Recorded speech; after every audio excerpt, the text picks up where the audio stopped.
So my job is now to call up Lisa Freeman, the president of Northern Illinois University, to do the next piece of business. Lisa, thank you.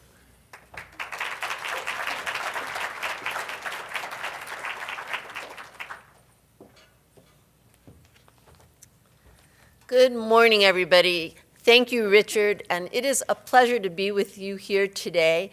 As Richard noted, I am the president of Northern Illinois University, so you are in my hometown, basically. And I'm also the vice chair of Campus Compact Board of Directors. And before I present the next set of awards, I just want to give this audience the same advice that I give to the people who fill my campus at commencement. There is no such thing as too much applause. We all need it, so feel free to interrupt at any time. There you go. I am honored to present the next set of Campus Compact Impact Awards, and we will begin with the Richard Guarasci Award for Presidential Leadership, which recognizes presidents and chancellors from four-year or graduate institutions who have exemplified a deep and sustained commitment to civic and community engagement throughout their careers. Of course, we all just heard from Richard, and it's clear to us why we have this award named in his honor. So this might be a good time to give Richard one more round of applause.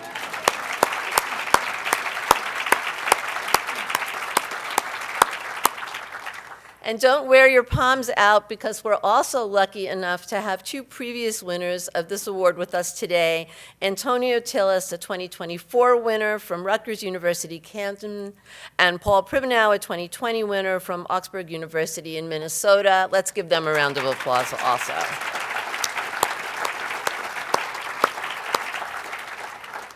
And now it is my pleasure to present the winner of the 2026 Richard Guarasci Award for Presidential Leadership, Dr. Mary Grant, president of the Massachusetts College of Arts and Design.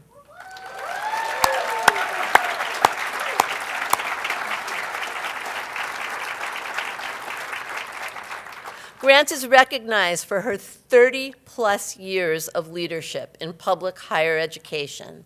She currently serves as president of the Massachusetts College of Art and Design, the nation's only independent public college of art and design. She brings their, yeah, let's hear it for Mass Art. Yeah, come on. She brings their inspiring leadership as well as a clear vision, deep care, and a lifelong belief in the power of creativity and education.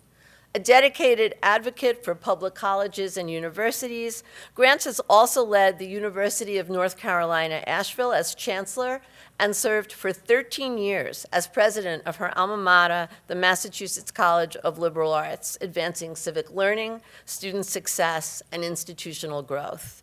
In the past, she has also proudly served as the chair of the Campus Compact Board of Directors. Please join all of us in congratulating Dr. Mary Grant on the 2026 Richard Guarasci Award for Presidential Leadership.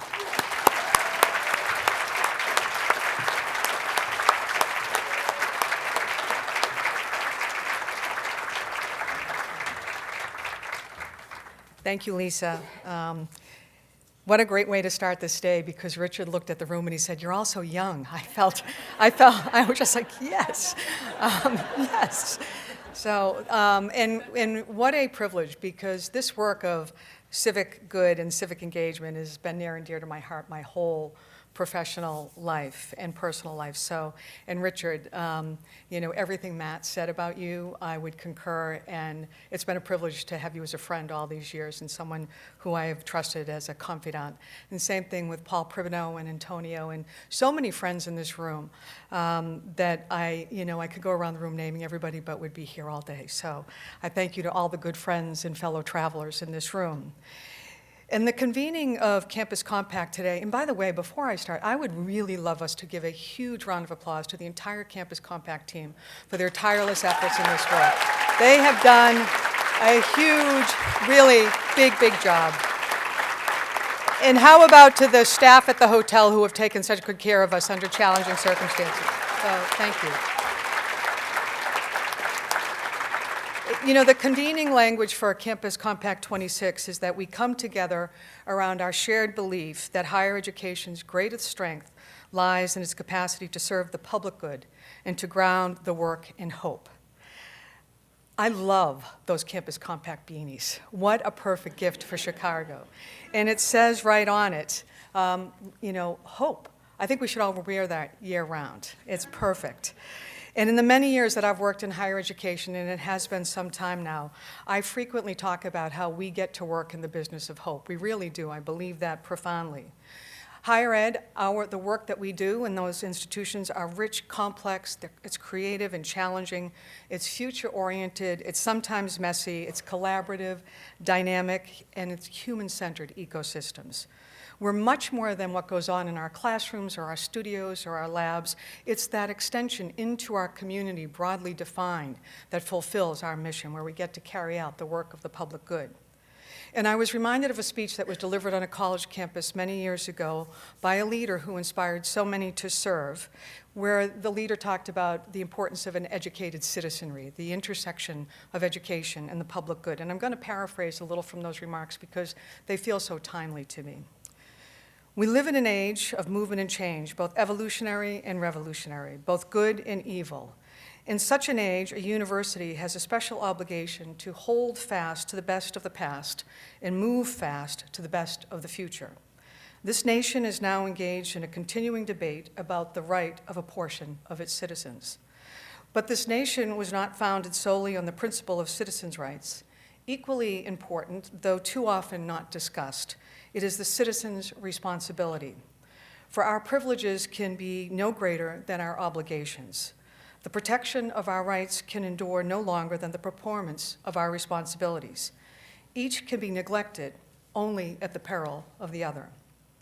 Of the many special obligations incumbent upon an educated citizen, there are three that are outstanding: your obligation to the pursuit of learning, your obligation to serve the public, your obligation to uphold the law. We have a special obligation to encourage the pursuit of learning, to promote exploration of the unknown, to preserve the freedom of inquiry, to support the advancement of research, and to assist at every level of government the improvement of education for all Americans from grade school to graduate school. Secondly, there is an obligation to serve the public, to be a participant and not a spectator. The pressures may be greater than the pay. There may be more public attacks than support. Third and finally, the educated citizen has an obligation to uphold the laws. They know that for one man to defy a law or court order that he does not like is to invite others to defy those which they do not like, leading to a breakdown of justice and order. Every person is entitled to be regarded with decency and treated with dignity. The nation, indeed the whole world, has watched recent events in the United States with alarm and dismay. No one can deny the complexity of the problems involved in assuring to all of our citizens their full rights as Americans. But no one can gainsay the fact that the determination to secure these rights is in the highest tradition of American freedom and democracy. Those remarks were given 63 years ago at Vanderbilt University by John F. Kennedy. You know, the fellow whose name is on the Kennedy Center in Washington?